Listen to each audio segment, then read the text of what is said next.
Aha. Oh, And live. here we are. We are live. Yay! So, welcome everyone to this weekly episode of Healing Conversations. My name is Einav Untangled Coaching, and with me today, Irene Angreeni. Irene, hello and welcome. Tell us a little bit about yourself. Yes, thanks for having me, Einav. So this is Irene for English speakers, or Irene, how I'm called in the Netherlands. I'm based in Rotterdam. I am from Indonesia. And yeah, a bit about kind of a gentle introduction about me. I'm a mental wellness coach. So I'm certified psychotherapist specializing in body-mind connection.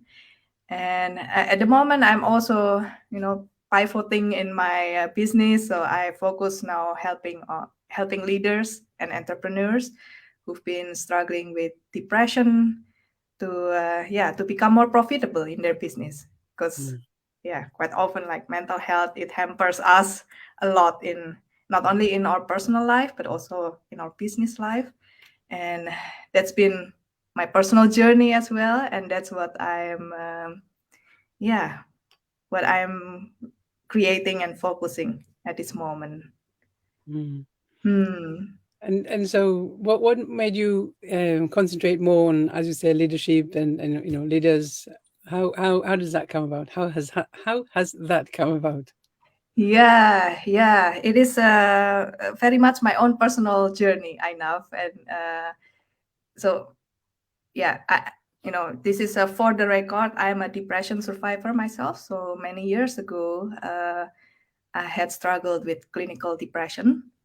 And that was, before I started my business and all. I was working as an engineer, and I also worked in a academic setting, in a research and development setting. Mm, And then this was also a turning point in my life, and I changed so my worldview, kind of my belief system. And I was also transforming in my career, so I chose a different path. I was very mm, much in my head back then, and yeah, I discovered how unhealthy it was for me. That I learned more and more to to come home in my body and to get in touch with my creativity, and that has led me to study again to become a dance movement psychotherapist. mm, And this is the interesting thing, because after I completed that study, it was a master program here in Rotterdam. That's also the reason I moved here. Um, 4 years ago, I was starting out my own practice, expat mhm, well-being, corporate wellness. And you're also a business owner right now, so you could relate with how much stress it is. There's so yeah, much things to do. And because of my I think it's kind of a depression leftover as well, like there's still a lot of sometimes negative self talk, that I mm, was not only super stressed, but I was also beating myself up at any yeah, chance. And that's kind of, I realized, like, wow, my business and also my health was were at risk, and I was afraid that my depression would come back. um, but then also that is the process. I was rediscovering again, okay, like, now it's I'm in this position. I have I have my business, and I'm also navigating my mental health situation. And that's the journey that has led me to here and now. And of, like, mm, okay, I've, thanks to a lot of supports as well, that I could figure out, all right, what works for me, and what doesn't work. And that's what I was what I am enthusiastic about sharing with other business owners, especially the ones who are the ones who have affinity with mental health mm, concerns, or in particularly depression. So I know inside out about depression in this yeah. sense. And I think that the interesting thing that you said about depression survivor, and a lot of the time, when people think about depression, it's like this idea that maybe it's an forever kind of thing. So I Mm. really like that you say actually survivor, which obviously means that it has been in the past, and you've can I say, overcome it, or you've changed something, so maybe you're not experiencing that in the same way anymore. Can you tell me a little bit about that part of, Yeah, being a survivor of depression? yeah, that's a very kind of to get into the subtle layers of depression, because Mm. yeah, we probably have a certain imagination what depression is. I mean, before I knew that I was in clinical depression, I was also like, oh, am I really depressed? No? But yeah, it's not, kind of it's not like when someone is in that really major depressive episode. Like I was also there. Like it's really kind of my energy was completely gone. Like that all I could do was just rest, not doing anything. Mm. um, but there are many. Yeah, it is also there are many layers to that. Because how I noticed how it happened to myself. Like yeah, I've been for a long time before that major episode. I was in a that's what you can call high functioning depression. So Mm. there's like, okay, I could do my studies, I could do my job, but inside I was really suffering, and I was kind of feeling miserable all the time, and this kind of inner talk, kind of Yeah. like all this negative voice inside, and that was really draining me. And then you know it's in combination as well, because there were in my situations then, like there were also some stressful situations that I had to deal with, and that kind of combined together. Everything together. Yeah, that becomes this clinical depression or major depressive episode. But it's also yeah I'm aware, like from my own journey as well, kind of I went through therapy, and I've been in years of therapy, and also uh, a lot of finding out my own support, my own self support tools. Mm. That depression is it's not like after therapy I'm 100% cured. Right. There are still sometimes dark clouds coming, and then how do I navigate that without really kind of diving into that full blown depression again. And that's, I think, something that a lot of depression survivor could relate as well, how Mm. they navigate their life beyond therapy, after they're up and about again. How do they maintain that sense of well-being? Yeah. And it is interesting because just yesterday someone shared something on Instagram that is really about how they were describing their own mental health journey. So they didn't say that they were necessarily depressed or anything. They didn't Mm, label what they were going through. But what he did say was that every day is different. Every day brings something else, and he basically what he learned from that journey is to really take every day as it comes. So mm, not worry so much about maybe the labels and say, oh, today is a good day or a bad day or whatever, but just kind of navigating it and saying, okay, this is how I'm feeling today. Maybe I need to do extra self care or something like that. So I guess so maybe what I'm kind of inferring from what you're saying is that maybe when you use the word survivor, it's really to say I'm no longer in that place where it was like constant and everyday kind of battle, but now it's the next phase of actually seeing how it happens, how it goes, and knowing to navigate, knowing to how to um, well how to handle it. I guess is the word that I wasn't going to use, but the word that comes up. yeah, Yeah. yeah, to navigate, and also to have that hope again, like, oh, I can also be thriving, that I'm Right. not only surviving because of my condition, my mental health condition. And The word hope is so interesting yeah here. Yeah. yeah because and it is surprisingly very common enough, like a mental health concern, and especially Mm. depression. I was just doing some research, in part of um, yeah because I'm pivoting, like I said. So I'm doing like, okay, well, how it is actually the current situation. And in entrepreneurship, and also in in corporate leadership, there's a lot of this. and it's often still very unspoken about. It's still Yeah. no, though there is a big shift, but it is also still kind of moving towards more openness. But Mm. yeah, it's still quite a taboo topic. Still, yeah. Yeah, it is. Absolutely, and I know also from the people I work with, or the conversations I'm having with leaders and people in very high positions and stuff. There is that self expectation that they need to not share and not speak about this and actually really keep it quiet, as if if someone finds out about it, then it's a big problem. And I understand, right? Because maybe the environment is not so forgiving, and so it's kind of it's something that feeds each other from both parts of the coin here. Yeah. But I guess yes, it's definitely something that we're working towards. But just one question, because I think what you said about the depression, that you didn't necessarily realize that depression was what you were feeling. So Mm. how do people recognize that it's depression and not maybe stress or something else? And also the question is it necessary or important to label it? Mm. I mean, I guess the labeling is helpful for Mm. the how to treat it or how to deal with it. But what is your opinion? Mm.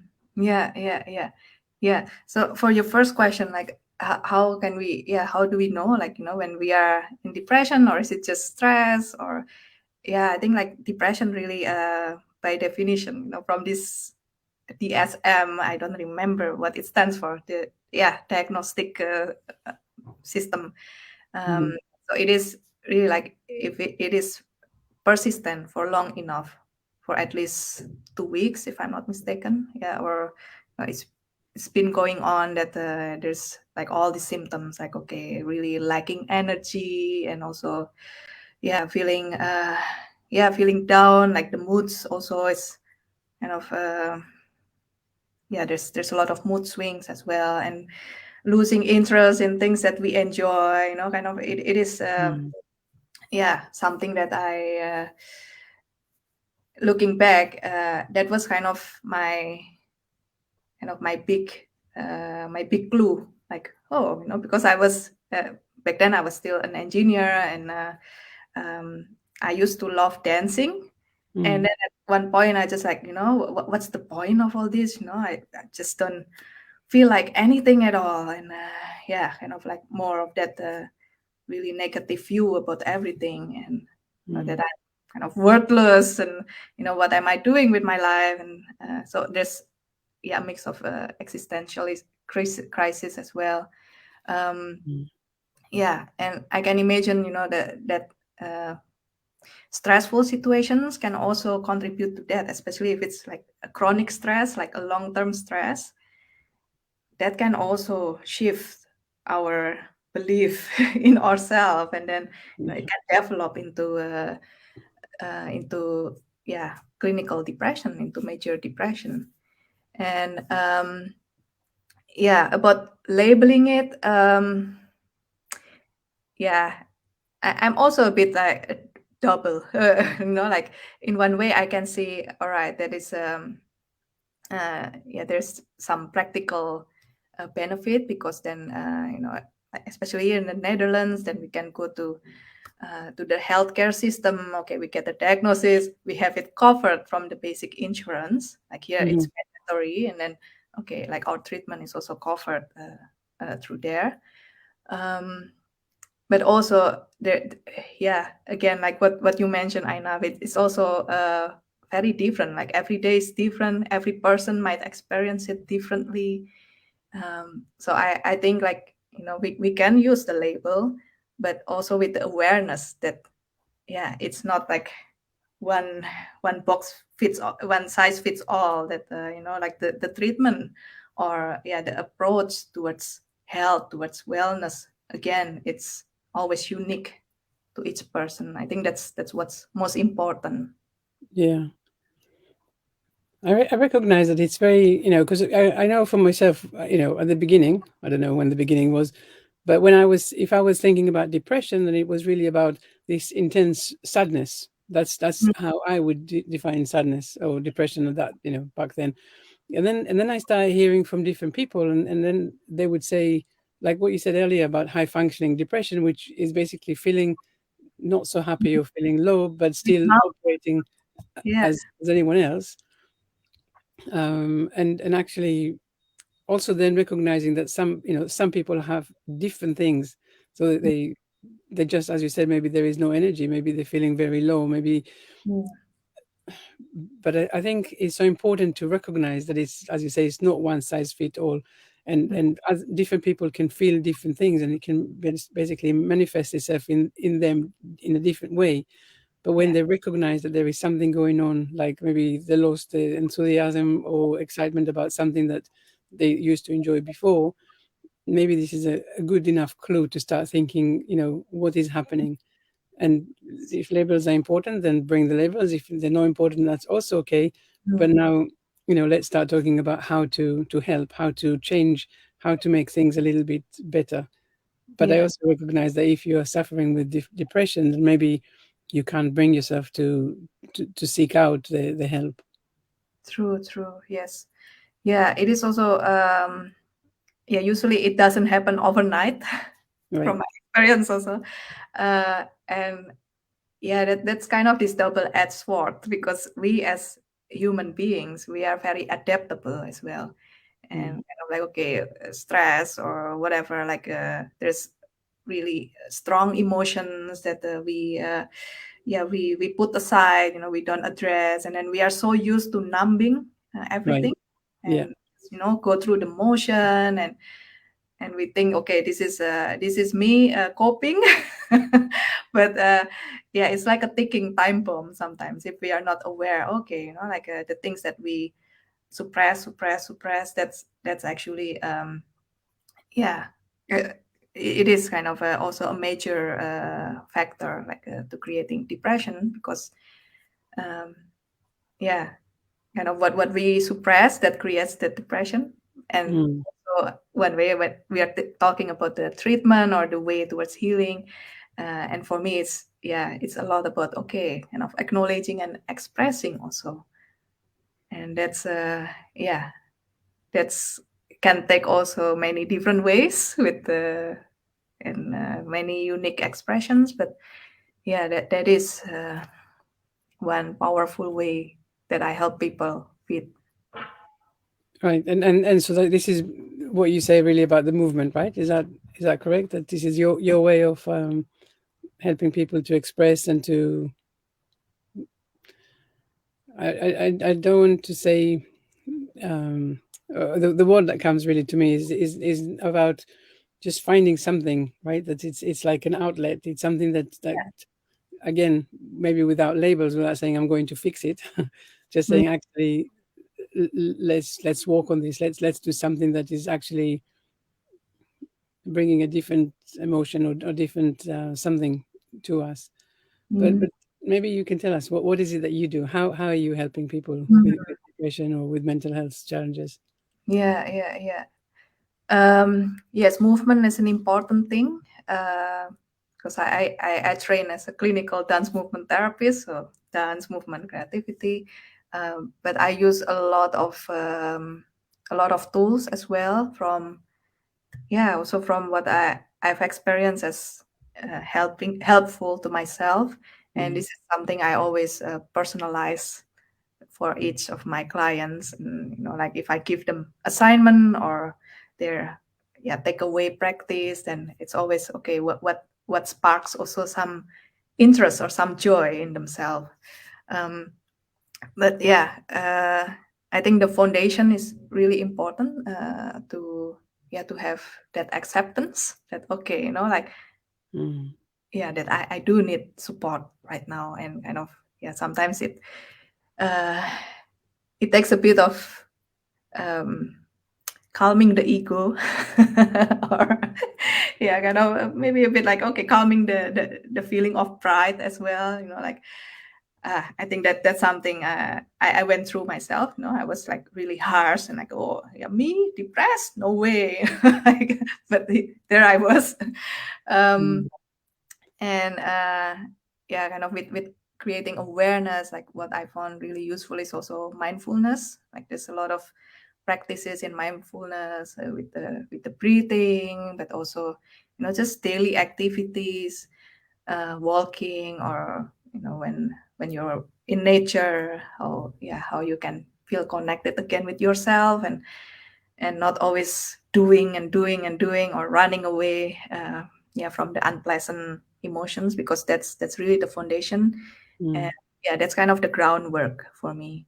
And then I always check, okay, is this particular person maybe ready to, to dive a bit deeper into the emotions, because quite often it's a lot of bottled up emotion. And Mm. yeah, um, to be able to acknowledge it and to express it in a safe way, we also need that foundation, the groundwork. Yeah, so we are aware that um, it doesn't come out as an explosion, but in a yeah in a yeah in a way that is safe and healthy and not destructive as well, because it can also be uh, triggering, re-triggering, like, okay, like about this emotion again, or um, and yeah, and sometimes when we talk about emotions, that's something very much in the body. Mm-hmm. Yes, kind of experience as sensations, or whatever it is, tension, or maybe some rumbling in the body. And s- quite often words are not enough to capture that, and that's why I use with a lot of creative modality. It Mm. can be movement, can be dance, it can also be drawing, and I start to integrating as well, creative writing.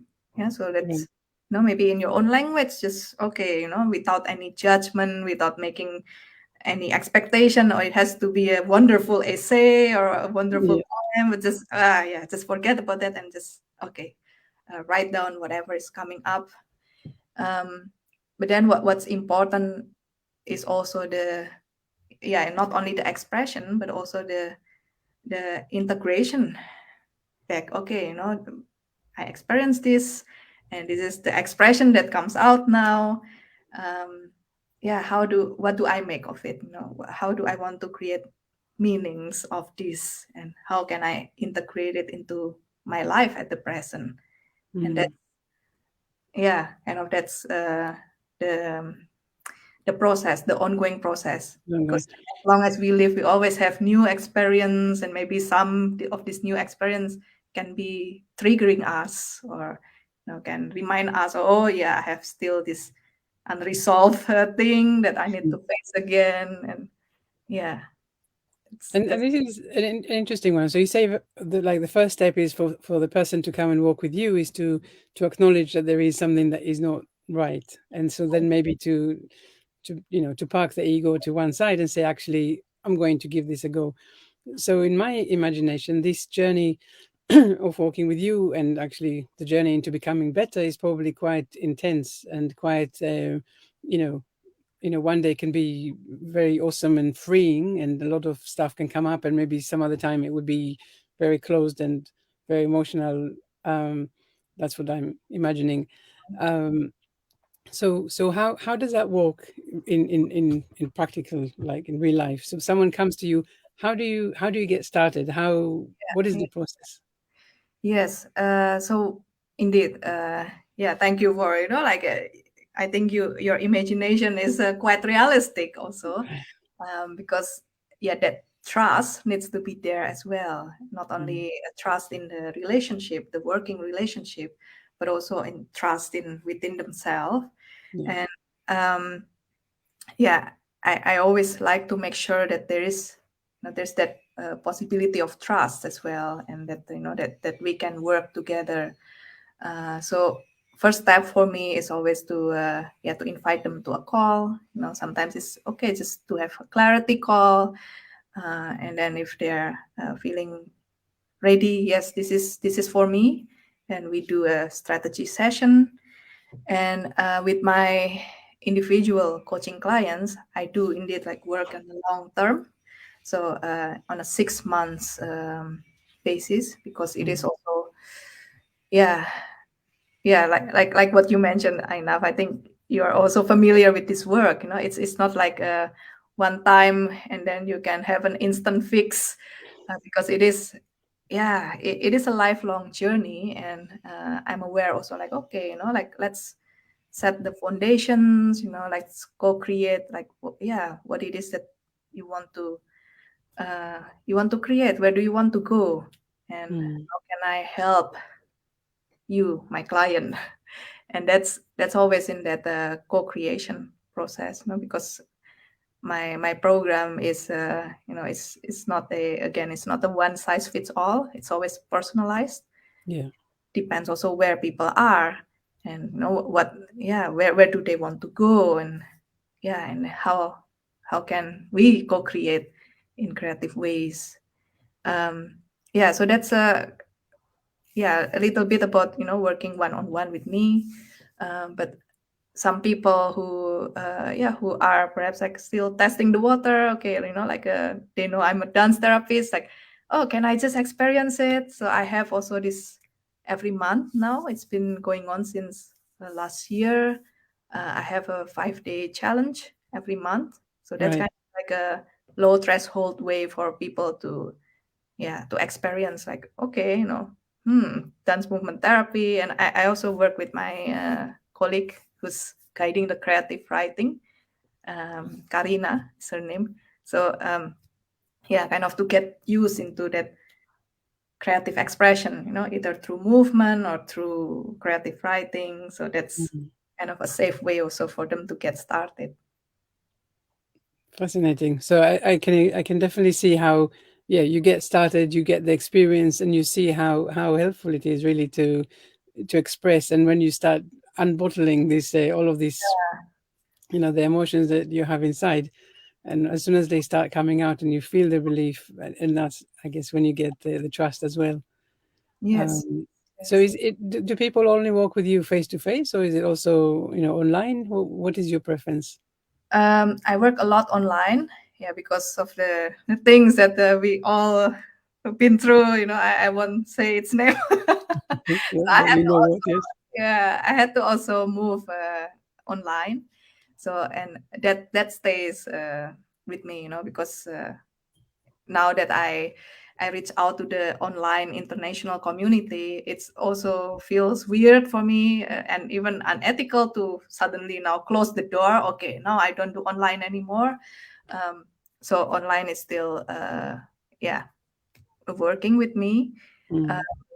but now also in the Netherlands, yeah, we have lifted the restriction, so we can, yeah, just organize thing in person again. So that's also um, what I'm looking forward to. So I'm cooking at the moment with, cooking with with a friend in Amsterdam, to perhaps organize a workshop or a master class or a weekend long, yeah, master class in Mm. Amsterdam. So that's, yeah, among the things going on right now. Excellent.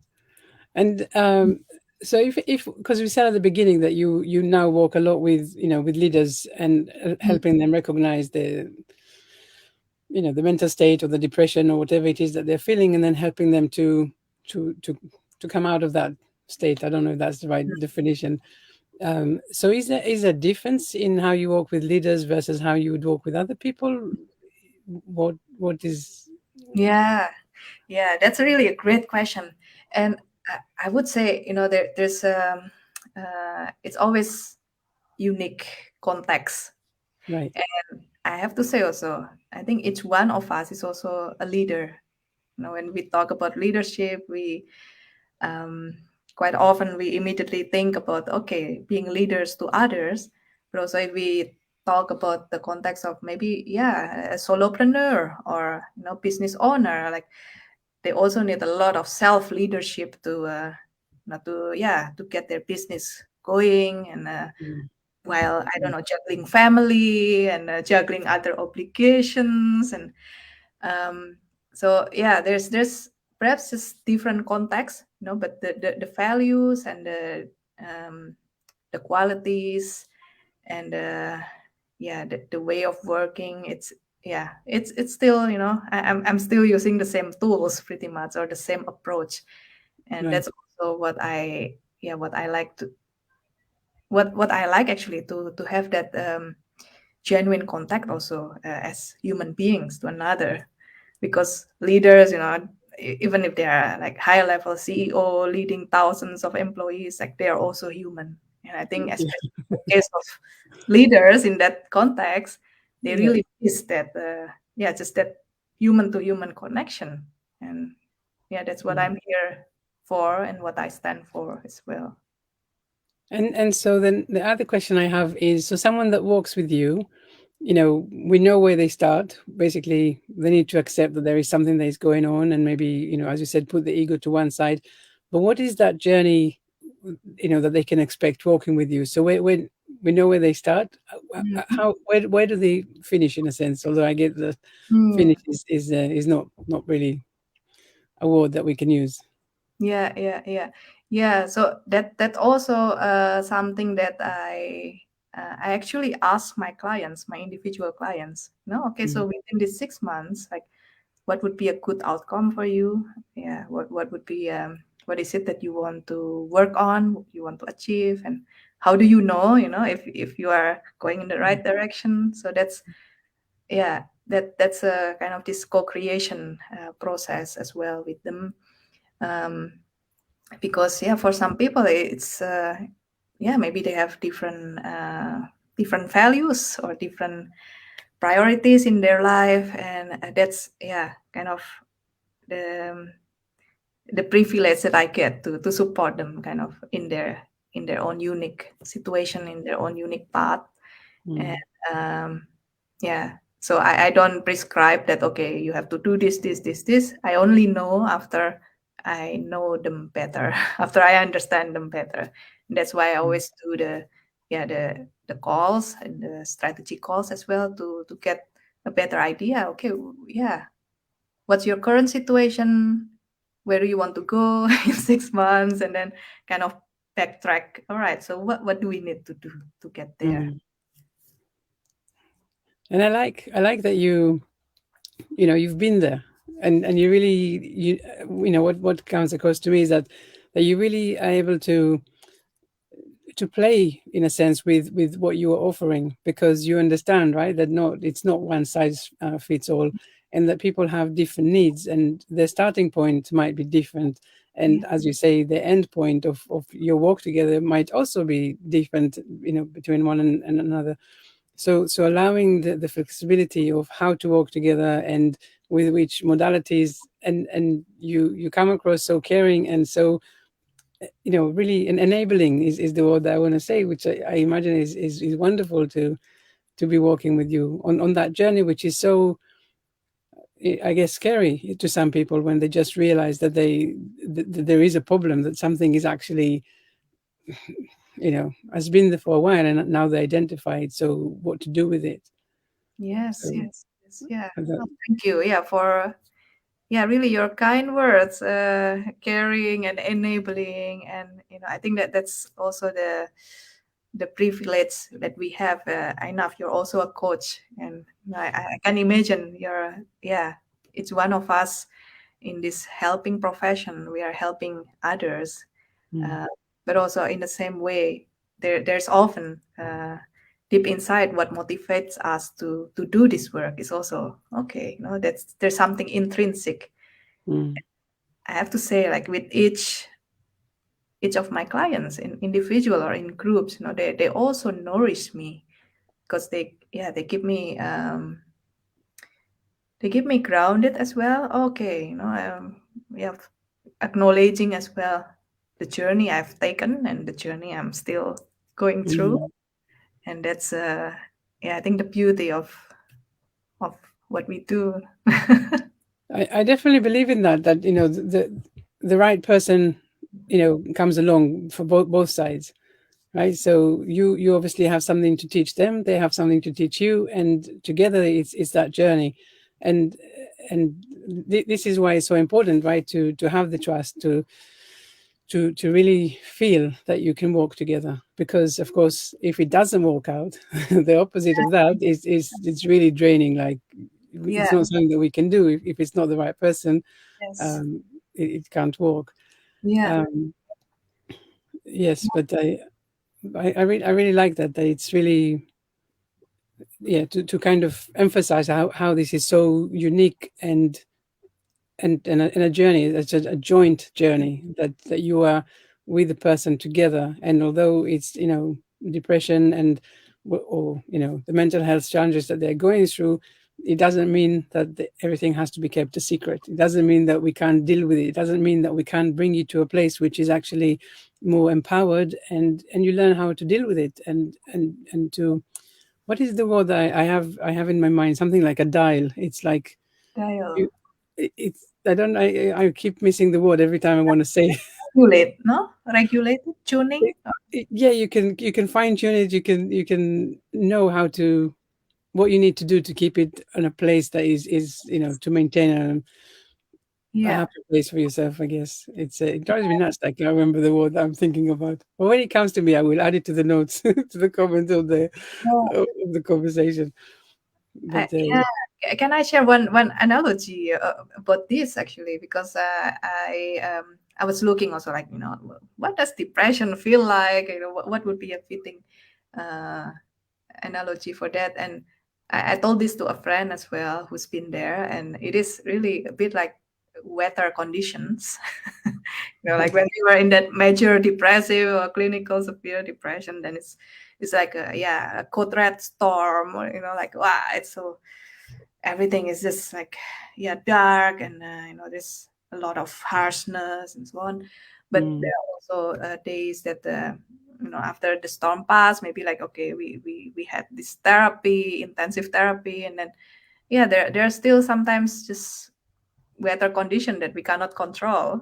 But then, right. like, if we have that inner resource within us, the tools within us, then we know, okay, now I can take an umbrella, or I can take my raincoat, and that we are protected from these waves, or this weather condition. Mm.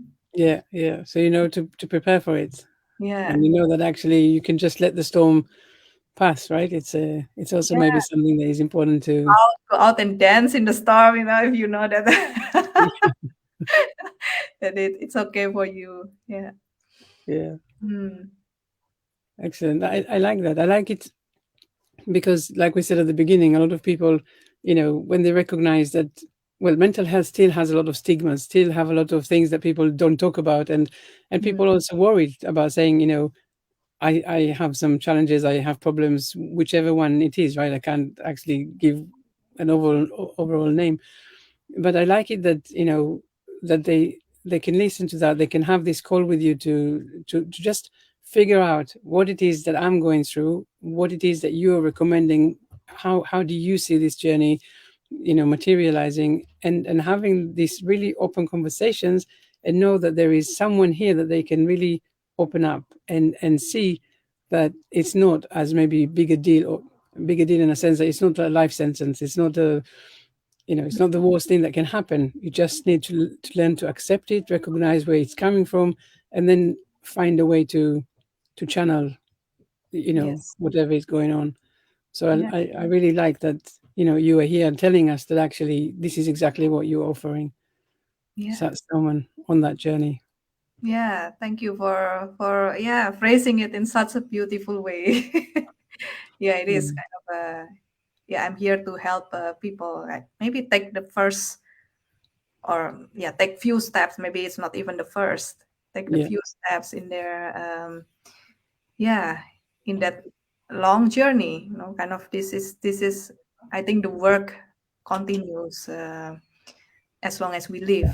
Uh, yeah, and I think that's important to say. Actually, it's because mm, you said it's a long journey. I don't think it's a long journey. I think the journey is not about how long, how to be fixed. It's really about putting some things in place so that we know how to deal with it. So yeah. we're not necessarily coming for cure, or or a hard stop, hard Mm, stop, whatever the word is, but actually about how do I deal with it? What are the tools that I can have in my toolbox so I can use yes. whenever whatever storm comes Yes. up? Yeah. Yeah. That, and those tools will serve us, like, for Yeah, the rest of forever. our journey. Yeah. Yeah. Yeah, Nice. Hmm. I like that. And so, really, people listening, the live or the replay, tell us a little bit about this clarity call that you offer people. Yeah. Yeah. So if perhaps like if you find yourself in this story and you feel like okay, you want to, yeah, you want to also have a maybe some clarity. Okay, yeah, what is this like? Is this, yeah, is this something that let me start over. you know yeah, if you have like some concerns about, it's mental health, but you probably notice it also in a lot of many areas in your life, not only in your business, maybe in your relationship, or just like in, Mm, yeah, in general, in your, yeah, how you relate with yourself as well, how you do self-care. um, so if you are, if you want to get some, um, yeah, let's call it a, a checkup, or a clarity, to get some clarity about this, what you're mm, going through. You can book a strategy call with me, and like I mentioned, like, it's a really a no pressure call, but what we'll do actually is that we'll look at where you are, and then where you want to go, and also how I can help you. Yeah, and it's all personalized to what you need right now. mm. Enough, you already have the link to book my strategy call. Yeah, so it Yeah, is. I will add it in the comments after the conversation. Yeah, Yeah, yeah, yeah, and yeah. Also, be very welcome to connect with me on LinkedIn. So that's kind of my main platform. Where I share also, yeah, a bit more. Like about what I'm cooking. Cooking. I always like the cooking metaphor. um, Yeah, and you're most welcome to connect and say hello to me on LinkedIn. mm. I like that. So the clarity call is really is a known. I guess there's no obligation, right? It's let's go and connect and see where you are at the moment, what it is that we can on what how are we connecting, what can we each bring to the journey so that we can basically support the person, not we, of course, you and the person, Mm, support the person on the journey and yeah, just see, right? Because yeah. I think for a lot of the time when people think, oh, should I book a clarity call? It's Mhm. that kind of, does it mean that I have to book? You don't have to book because, as we said earlier, it's really about the most important thing is that you find the trust and the connection with the person, and if that is not there, then there is no point. And actually, I know from my own calls as well, sometimes people come on the call and I'm like, we are not right for each other, Mm, so I'm very happy to have a conversation and just see if there's already some advice or something that I can help, yeah. to just give them to make them in a better place for now. But I know that even if they say, can we work together, I will say no, because we're not right for each other. So the clarity call is really about, you know about the connection, see if it's there, and really establishing this first trust to say that yes, this is the right person that will help me to get to a better place at the end Yes, of it. absolutely. Yeah, absolutely. You say it very, yeah, concretely and beautifully. Yeah, that's what it is about. I think, I also myself, like now with my business coach, or with the past coaches I have in the past, I Mm, also sometimes feel like, if I book a call, I get sales pitch or whatever. Like that's kind of yeah, something that I'm not always up for. Yeah, but it is. I think especially in our line of works, it is really exactly about what you mentioned about the, whether there's trust, whether there's connection, whether there's a match. I think yeah, that's very important because we are working on a such deep level, and that's, yeah, kind of a non-negotiable thing. yeah, If it's not there, then okay. Or yeah, for me also, like, okay, if I notice that uh, a person is not ready for this work, then I would also not accept that person. Maybe yeah, just refer to, yeah, the existing healthcare system or through other ways. And yeah, yeah. so that's really good that you clarified that. I know. No, because I recognize that some people are thinking, oh, I want it, but then I'm really scared that it will turn into a sales pitch. But actually, Yeah. it's not about the sales. It's really about the trust and the connection, and you feel it when you have that connection, you feel it instantly. So Mm, just wanted to clarify that. yes. So yes, so I will add the link to your calendar to for people if they want to book that call with you. And that brings us to a wonderful end point. Thank you, Irene, so much for being here with us and telling us a little bit about your journey and how you help others in in similar place and the journey that they can maybe expect working with you. Any last words before we say goodbye for today? Hmm. Hmm. Thank you, Aina, for having me in this space. I think this is really a beautiful platform. These healing conversations. Like I was immediately, oh yeah, what a great, yeah, what a great theme, and it is also, yeah, just us showing up as humans. I mean, Mhm. we are coach, you know, business owner, but we are also first and foremost humans, and we all have that healing journey as well inside us. And to have these conversations is really wonderful. So thank you.